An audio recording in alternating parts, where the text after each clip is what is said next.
예전에 개척하신 대부분의 목사님들은 그러하셨지만 환기도 잘 안 되는 지하실, 그 지하 공간에서, 지하실에서 개척하신 목사님 한 분이 계세요. 왜 거기서 개척하셨을까요? 돈이 없으니까. 예. 개척하려 그래도 공간을 얻어야 되잖아요. 그것도 여의치 않으니까 경기도 저기 변두리에서, 예. 얼마나 오랫동안 그 공간이 안 나갔는지 얻을 때는 몰랐는데 얻고 났더니 그 안에 이 물을 담아 놓는 뭐라고 합니까? 물탱크 같은 거 있죠. 저수하는데. 그렇지 않아도 곰팡이 많은데 그것까지 있으니 거기가 오죽하겠어요. 예. 개척은 했는데 성도는 아무도 없어요. 가끔 술 취해서 화장실 찾으려고 내려오는 사람만, 예? 들어오는 거 말고는 교회에 들어오는 사람도 없는 그런 교회가 된 거예요. 그런 지하실에서 생활을 오랫동안 하다 보니까 사모님에게 병이 찾아왔어요. 그리고 아이에게는 낫지 않는 아토피, 이게 떨어지지가 않는 거죠. 그래서 어쩔 수 없이 이제 사모님과 아이를 처가에다 보냈어요. 그리고 목사님 혼자 이제 교회를 지킵니다. 근데 하루는 선배 목사님이 찾아왔습니다. 찾아와서는 이런저런 얘기 끝에 봉투 하나를 주면서 여기서 더 있다가는 다 죽게 생겼으니 옮기라는 거예요. 80년대에 그 봉투를 열어보니까 그 안에 100만 원이 담겨 있어요. 그래서 이 목사님이 그 100만 원이 든 봉투를 하나님 앞에 올려놓고 기도합니다. 하나님, 여기 더 있으면 죽는데요. 하나님, 그래서 저보고 떠나래요. 하나님, 저는 죽어도 여기서 목회하다 죽겠습니다. 차라리 저를 데려가 주십시오. 그렇게 밤새 울면서 이 목사님이 기도를 했답니다. 여러분, 그 후에 놀라운 일이 일어납니다. 아무도 찾아오지 않은, 수개월 동안 단 한 사람도 들어오지 않았던 그 지하실로 그 다음 주부터 한 사람, 두 사람, 새로운 성도들이 오기 시작해요. 새로운 성도들이. 하나님께서 보내주셔요. 네? 그렇게 전도해도 나오지 않던 사람들이 그날 이후로 한 사람, 한 가정씩 오기 시작해요. 그래서 그 교회가 이제는 상가를 나와서, 지하를 나와서 상가 5층에 교회를 얻습니다. 하나님의 은혜로 날로 성장합니다. 그래서 그 자리도, 그 공간도 이제는 비좁아서 이제는 교회 건축위원회를 구성하게 되고 인근에 나와 있었던 종교부지를 매입하게 됩니다. 그런데 이 거래하는 과정에서 같이 연결했었던 그 땅 브로커, 이 브로커가 알고 보니까 두 교회하고 계약을 한 거예요. 이 교회만이 아니고 다른 교회하고도 또 계약을 맺은 거예요. 이중 계약. 이 사실을 언제 알게 되느냐? 마지막 잔금 치르는 날 알게 돼요. 갔더니 종족을 감추고 사라져버린 거예요. 그 브로커가. 약속 장소에 갔더니 두 교회의 사람들만 와 있어. 이쪽 교회는 그 당시에 10억이 물렸고요. 저쪽 교회는 14억이 물렸어요. 그리고 중개에 있었던 브로커는 없어지고. 그럼 어떻게 합니까? 양쪽 교회에서 온 사람들끼리 서로 누가 그러면 진짜 소유권을 갖고 있는 주인인가? 이거를 다투게 되는 거죠. 그래서 어디로 가요? 법정으로 가는 거예요. 법정으로. 법정에 가서 싸웁니다. 둘 다 피해자잖아요, 양쪽이. 그래도 누가 먼저 계약했는지, 누구에게 먼저 기득권이 있는지, 소유권이 있는지.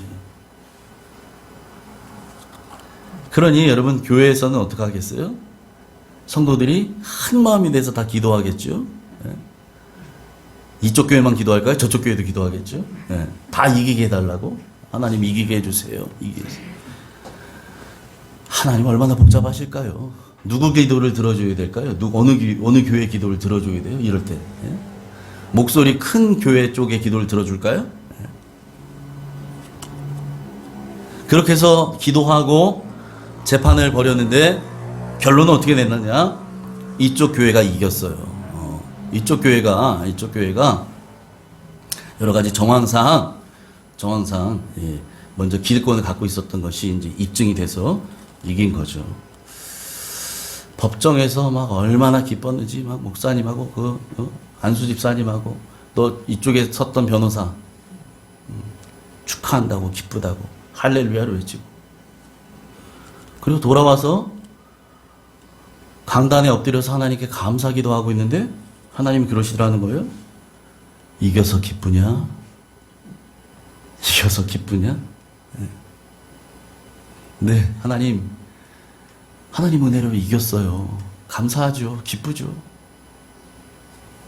그런데 하나님께서 그때 그 진쪽 교회 목사님과 성도들의 얼굴을 떠오르게 하시더래요. 그래서 그날 이후로 이 목사님이 기도할 때마다 그분들 생각이 나는 거야. 그분들 얼굴 자꾸 떠오르는 거야. 기도할 때마다. 예? 엎드려 기도할 때마다요. 그걸 견딜 수가 없는 거예요. 견딜 수가. 하나님이 자꾸 보여주시는 거예요. 자꾸 생각나게. 생각 안 해야지 해도 생각나는 거예요. 아니, 무슨 기도를 해도 그분들 생각이 나는 거예요. 도저히 안 돼서 이 목사님이 일주일 금식을 합니다. 금식하고 하나님 알겠어요. 제가 금식한 후에 성도들께 얘기하겠습니다. 금식하고 주일날 성도들 앞에서 예배가 끝나고 광고 시간에 광고합니다. 그 땅 포기합시다. 우리가 포기합시다. 여러분, 그 말 들은 성도들 심정이, 반응이 어떨까요? 우리 목사님이 지금 제정신이야? 지금 약간 이렇게 되신 거 아니야? 제정신으로 지금 저런 얘기를 할 수 있어? 이게 한두 푼이에요? 그걸 하기 위해서 성도들이 막 집 담보로, 어떤 사람들은 아파트 담보 대출 받아가지고 헌금하고 막 이런 분들도 있는데, 그렇게 해서 이미 10억 이상의 돈이 들어갔는데 그걸 포기하자고요? 성도들이 난리가 났죠. 이건 있을 수도 없는 일이라는 거죠. 아무래도 우리 목사님이 제정신이 아닌 것 같다. 요즘 몸이 안 좋은가 보다. 그런데도 목사님이 끝까지 고집을 꺾지 않습니다. 왜요? 이건 목사님 고집이 아니거든요. 하나님께서 주신 마음이라. 그래서요, 안타깝게도 끝까지 그걸 이해하지 못했던 성도들은 교회를 떠납니다. 많은 성도들이 떠났어요. 그리고 그 모든 빚은 고스란히 남아있는 목사님과 교회에 떠안게 된 거죠. 많은 중직자들이 교회를 떠났습니다. 그리고 그 다음 주에 남아있는 몇 안 되는 성도 중에서 한쪽 손에 장애가 있는 남자 집사님 한 분이 계신데, 그 집사님이 예배가 끝나고 힘들어하는 목사님에게 와서, 목사님, 우리 드라이브 한번 갑시다.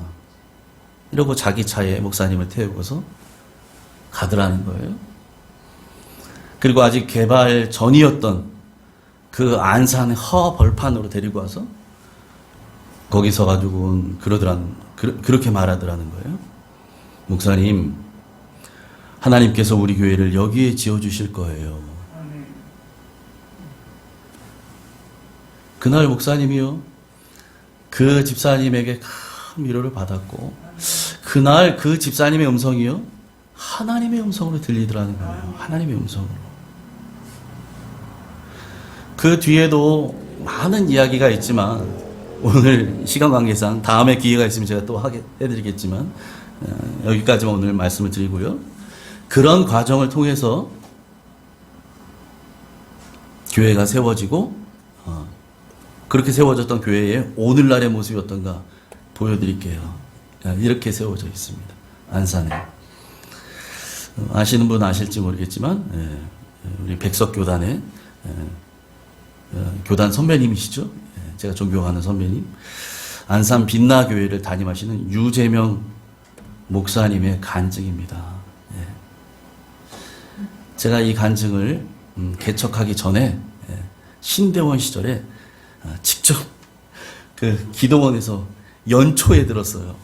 제가 얼마나 감동을 했는지 참 많이 울었던 기억이 나요. 여러분, 제가 왜 오늘 말씀을 시작하면서 이 말씀을 시작했느냐, 이 이야기 간증을 시작했느냐, 저는 여러분에게 믿음으로 어려운 시간들을 다 견디면 하나님께서 복 주신다, 이런 말씀을 하려는 게 아니에요. 참으면 복 주신다, 견디면 복 받는다, 이런 얘기하는 게 아닙니다. 여러분, 저나 여러분들이나 우리 교회나 또 우리 성도 아니고 다른 성도님들, 이 땅을 살아가는 모든 그리스도인들에게 똑같이 겪게 되는 예외 없는 일들이 있죠. 우리는 믿음으로 살려고 하면 할수록 유라굴로 광풍 같은 일들을 우리의 의지와 상관없이 만나게 됩니다. 만나게 돼요. 왜 우리에게는 그런 일들이 끊이지 않는 걸까요? 그리고 그런 일들을 만나게 되었을 때에, 유라굴로 광풍을 맞닥뜨리게 됐을 때에 우리는 어떻게 행동해야 할까요? 여러분, 오늘은 그런 관점에서 오늘의 본문을 한번 살펴보고 생각해보는 시간을 갖도록 하겠습니다. 성령님께서 깨닫게 하시는 그 은혜가 말씀을 듣는 여러분 모두에게 함께 하시기를 축복합니다. 아멘. 우리 지난 시간에 살펴본 것처럼 이제 바울은 독사에 물렸는데도 불구하고 멀쩡했어요. 그죠? 멀쩡했습니다. 그러자 독사에 물린 사람은 살인자일 것이다 라고 생각했었던 그 멜리데 섬의 원주민들이 나중에 바울을 어떻게 보기 시작해요? 신처럼 바라보기 시작해요. 틀림없이 저 사람은 신일 거야. 아니, 독사에 물리고도 멀쩡해요. 몸이 붓지도 않아요. 갑자기 쓰러져 죽지도 않아요. 멀쩡해요. 하나님께서 바울에게 신적인 권위를 입혀주신 거예요. 그가 내가 이런 사람이요 하지 않았어요. 하나님이 그에게 그런 권위를 입혀주신 결과입니다. 그 결과로 그 섬 멜리데에서 가장 높은 사람인 보블리오라고 하는 사람, 예전 성경 보면 추장이라고 되어 있는데 그 섬에서 가장 높은 사람, 이 보블리오가 바울 일행을 집으로 초대합니다. 그리고 사흘간 그 집에서 극진히 대접해 주죠. 그 집에서 머물다가 보니까 나중에 알게 됐는데 그 보블리오의 아버지, 부친이 지금 아파 누워있다는 사실을 알게 됐어요. 병명이 뭐예요? 열병과 이질이래요. 이걸로 알아 누워있다는 거죠. 이 부친, 보블리오의 부친이 이질과 열병이라는 사실을 어떻게 알았을까요? 지금 이 동행하고 있는 사람, 바울과 동행하고 있는 사람 중에 누가 있느냐? 사도행전을 기록한 누가가 있어요. 누가. 이 누가의 직업이 의사예요. 정확하게 진단하죠. 병명이 뭔지 바로 파악했어요. 그 병명을 파악했다고 다 고칠 수 있나요? 아니요. 뭐 약이 있습니까? 뭐 주사가 있습니까? 무슨 뭐 치료할 수 있는 게 장비가 있어요? 진단만 할 뿐이지요. 그런데 바울은 달라요. 바울은 성령께서 인도하시는 대로, 이끄시는 대로 그 비블리오 부친의 방에 들어갑니다. 그리고 그에게 손을 얹어 안수기도 합니다. 바울의 안수기도로 보블리오 그 부친의 이 열병과 이질이 즉시로 나합니다. 네, 깨끗함을 입어요. 마가복음 6장 18절에 뭐라고 얘기해요? 믿는 자들에게 따르는 표적 중에 병든 사람에게 손을 얹은 즉 나으리라. 이 치유의 역사, 이 치유의 기적이 보블리오 부친에게 일어난 거예요. 근데 여러분, 병을 고치는 치유의 기적, 이 놀라운 상식을 뛰어넘는, 예? 여러분, 약을 썼어요. 뭐 주사를 맞았어. 아무것도 안 했어요. 기도밖에 한 게 없어요. 그런데도 그렇게 치유가 일어나는 것, 기적이 일어나는 것, 그렇게 일어나는 이유, 목적, 하나님께서 그런 것들을 일으키게 하는 목적은 무엇인가? 여러분, 그 치유의 자체에 있지 않습니다. 그걸 통해서 복음이 전파되게 하시려는 거예요. 복음. 그러니까 모든 기적과 그 모든 성령의 역사들은 복음 전도의 도구로 사용될 뿐이다라는 사실이죠. 아멘. 네, 이게 중요합니다.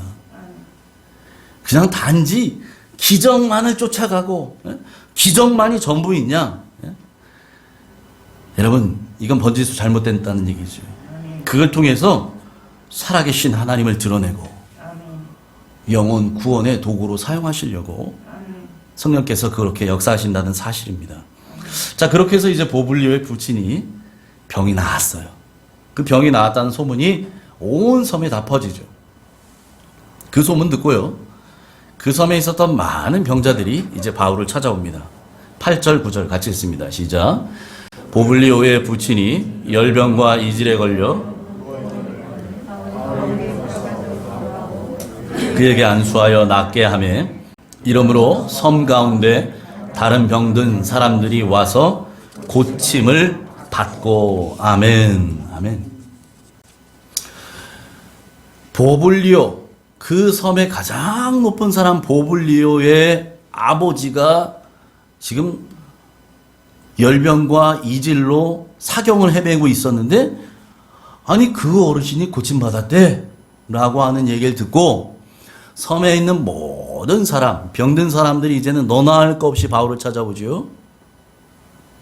거기에 희망을 거는 거죠. 그리고 와서 그들이 어떻게 했대요?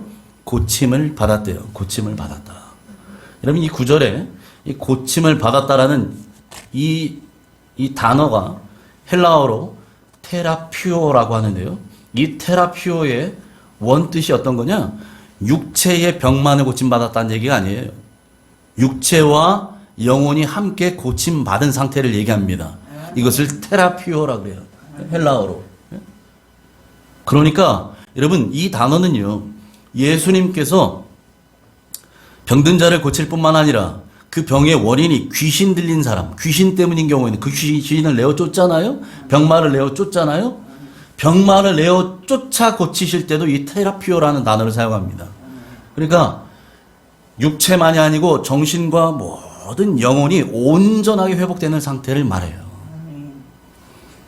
지금 멜리데 섬 사람들은 육체만 치료받았다는 얘기가 아니고 그들의 영혼까지 치유를 경험했다는 사실이에요.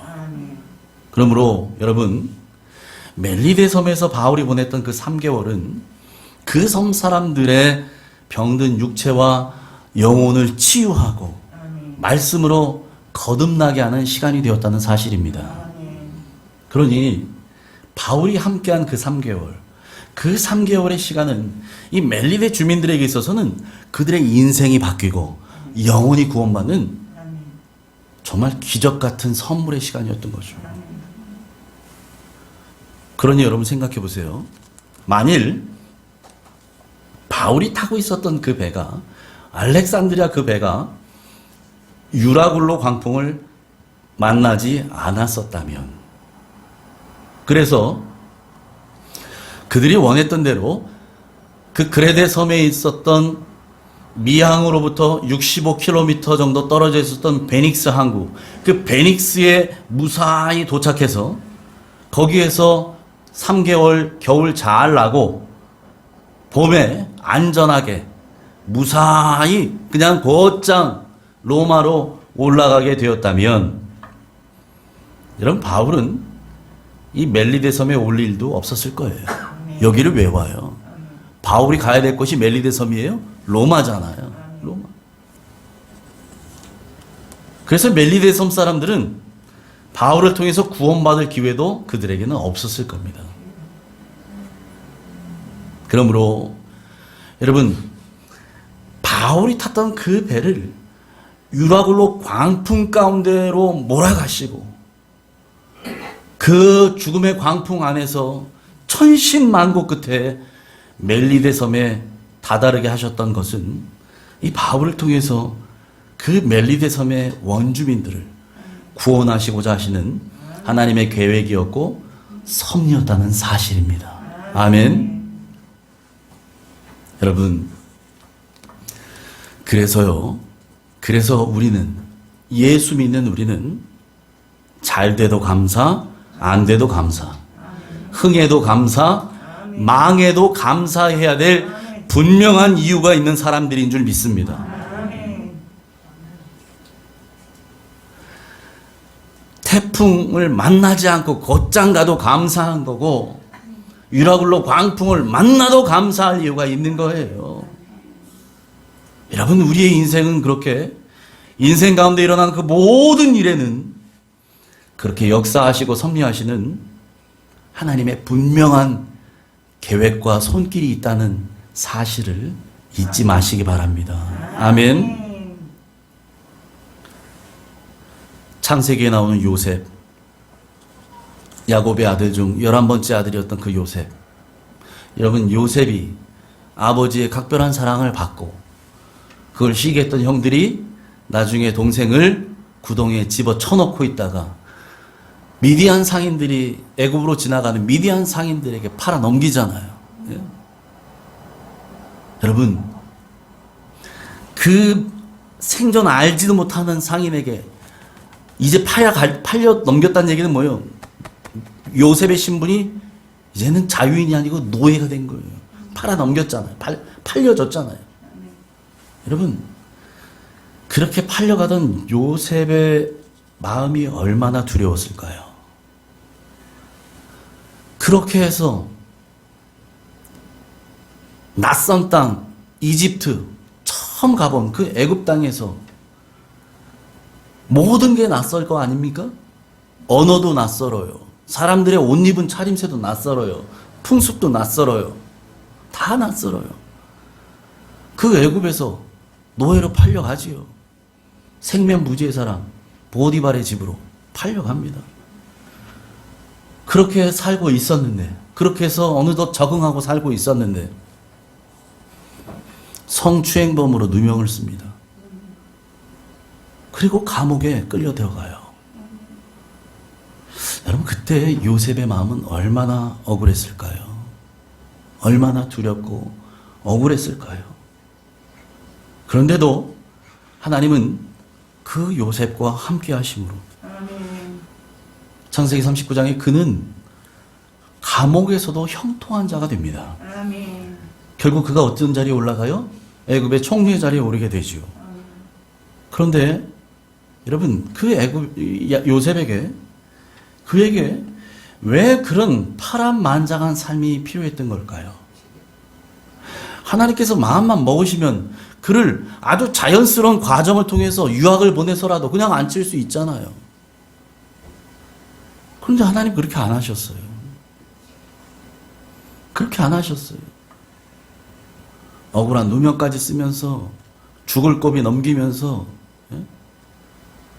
모함을 받으면서 그렇게 살다가 그를 애굽의 총리 자리에 오르게 하십니다. 그런 시간이 왜 필요했을까요? 그때는 몰랐는데 요셉이 훗날 형들이 곡물을 사러 애굽으로 왔을 때 깨닫게 됩니다. 하나님은 생명을 살리기 위해서 자신을 먼저 애굽으로 보냈다고 하는 사실을 그제서야 깨닫습니다. 그리고 그가 이렇게 고백합니다. 창세기 45장 5절 같이 읽습니다. 시작. 당신들이 나를 이곳에 팔았다고 해서 근심하지 마소서, 한탄하지 마소서. 하나님이 생명을 구원하시려고 나를 당신들보다 먼저 보내셨나이다. 아멘. 형들은 그 애굽에 총리 자리에 앉아 있는 사람이 다름 아닌 자기가 팔아넘겼던, 자기들이 죽이고 싶어 했었던 그 11번째 동생 요셉이라는 사실을 알고 내서 그들이 두려워했어요. 이제 우리는 다 죽었구나. 두려워 벌벌벌벌 떨고 있습니다. 그러면서 우리가 왜 그랬는가? 우리가 그때 왜 그런 짓을 했는가? 후회하고 있어요. 그때 그 동생이 팔려갈 때 그 소리, 그 울음소리를 우리가 듣지 못하고 외면하고 우리가 왜 그랬는가? 후회하고 있어요. 근데 요셉이 뭐라 그래요? 형들이요, 나는 형들이 팔아넘겨서 여기에 온 사람이 아닙니다. 하나님께서 생명을 구원하시려고 나를 당신들보다 먼저 보내셨습니다. 이렇게 고백하잖아요. 여러분, 똑같은 상황을 놓고도 이렇게 해석이 달라집니다. 형들은 자기들이 팔아서 요셉이 팔려간 거라고 생각하고 있는데 정작 요셉은 그 모든 상황들을 어떻게 받아들여요? 나는 팔려온 사람이 아니고 하나님께서 나를 먼저 보낸 바 돼서 내가 온 사람이다 라고 그렇게 고백하고 있다는 사실이에요. 네? 여러분, 요셉은 이 하나님의 섭리를 깨닫고 난 뒤에 하나님의 크신 그림, 하나님이 그리시고자 하는 그 큰 그림을 이해할 수 있게 된 겁니다. 그리고 났더니 더 이상 형들이 원망스럽지가 않는 거죠. 여러분, 멜리데 섬의 그 죽어가는 영혼들을 하나님께서 그 주님의 치유와 회복의 능력을 통해서 회복시키시고 살리시고 복음을 통해서 이제 그들에게 구원의 역사가 일어나는 것을 보게 된 연후에 비로소 이 바울의 마음속에는 하나님께서 나를 왜 여기까지 보내셨는지, 나를 왜 이 멜리데 섬까지 보내셨는지, 계획에도 없었고 생각도 해본 적 없는 이 멜리데 섬까지 하나님이 나를 왜 보내셨는지 그 이유를 비로소 깨닫게 되었다는 사실입니다. 그걸 깨닫고 난 뒤에 바울의 마음이 어땠을까요? 나를 여기까지 인도해 주신 하나님께, 그래서 죽어가는 저 멜리데 섬의 뭇 영혼들을 살릴 수 있는 도구로 하나님께서 나를 이 3개월을 사용하게 하신 것, 이것에 대해서 감사했을 것입니다. 여러분, 모두에 말씀드렸던 그 안산 빛나교회 유재명 목사님, 그 목사님은 여러분 교회 건축 사기 사건을 통해서 패자의 슬픔에 가슴 아파하시는 주님의 마음을 경험할 수 있었어요. 모두가 다 이기기를 바라지요. 이기면 할렐루야하고 좋아하지요. 그런데 그때 주님이 말씀하시는 거잖아요. 이겨서 좋니? 넌 이겨서 좋으냐? 한 번도 생각해보지 않았던 그런 일들을 이 목사님이 경험하게 되는 거죠. 우는 자들과 함께 울고 계신 주님의 마음, 그 마음을 더 깊이 경험하고 알게 된 것입니다. 그 사건을 통해서. 그래서 목사님은 그 주님의 눈물을 닦아드리지 않을 수 없었던 겁니다. 사람들은 어리석은 짓이라고, 이게 무슨 짓이냐고, 왜 바보 같은 짓을 하냐고, 그 돈이 얼만데, 그 돈이 얼만데, 손가락질하고 떠나갔지만, 여러분, 그것이 주님께서 바라시는 바라면 손해보고 욕 먹고 바보 같은 목사라고, 제정신이 아닌 목사라고 손가락질 받는다 하더라도 주님 주신 마음에 순종하겠다는 것이 이 목사님의 마음이었고 주님을 향한 대답이었습니다. 그런 목사님의 마음을 주님이 받으신 것이죠. 마치 모리아산에서 100세 낳은 아들 이삭을 바치라고 하신 하나님, 여러분 이게 이성적으로 이해가 되는 얘기입니까? 자식 하나 없어서 마지막 100세가 돼야 겨우 하나 주셨어요. 그것도 25년을 기다렸어요. 그런데 그 아들을 바치라니요. 그 아들을 바치라니요. 이게 온전한 정신으로 하는 얘기 같이 들리겠습니까?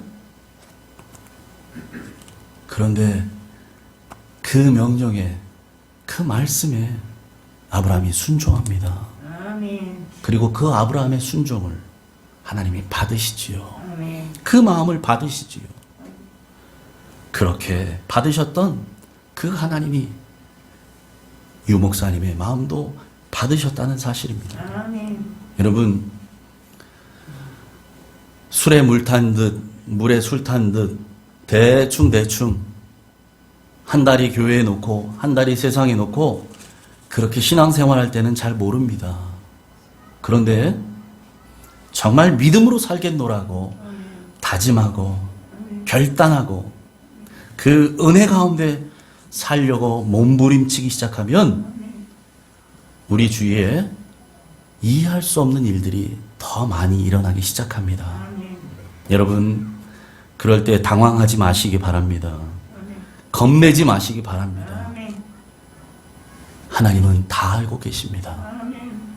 하나님은, 우리 아버지는 우리에게 무엇이 필요한지 이미 다 알고 계십니다. 여러분, 그러므로 이제는 우리가 우리의 믿음을 하나님께 보여드릴 차례입니다. 내 믿음을 나에게 보여다오. 아브라함에게 요구하셨을 때 아브라함은 그의 믿음을 모리아산 위에서 하나님께 보여드렸어요. 안산 빛나교회 유재명 목사님은 그 순간에 하나님께 그의 믿음을 보여드렸어요.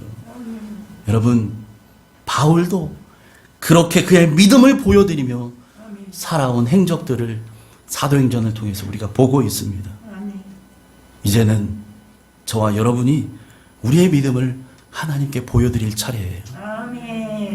주님께 여러분의 믿음을 보여드리길 바랍니다. 어떤 믿음이요?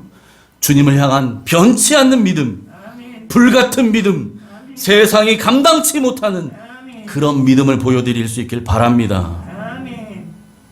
우리의 삶이 주님의 섭리 안에 있다라는 것을 믿는 사람은 그래서 무슨 일을 만나든지 믿음의 눈으로 바라보고 해석하려고 합니다. 그러니까 감사할 수 있는 거지요. 무슨 일을 만나도 감사할 수 있는 거지요. 우리는 언제나 주님의 그 섭리 안에 있다는 사실을 잊지 마시기 바랍니다. 그러므로 무슨 일을 만나든지 믿음의 눈으로 바라보시고 믿음의 사고로 해석하시고 믿음의 언어로 말씀하시고 믿음으로 행동하는 저와 여러분 되시기를 주님의 이름으로 축원합니다. 아멘. 하나님 아버지,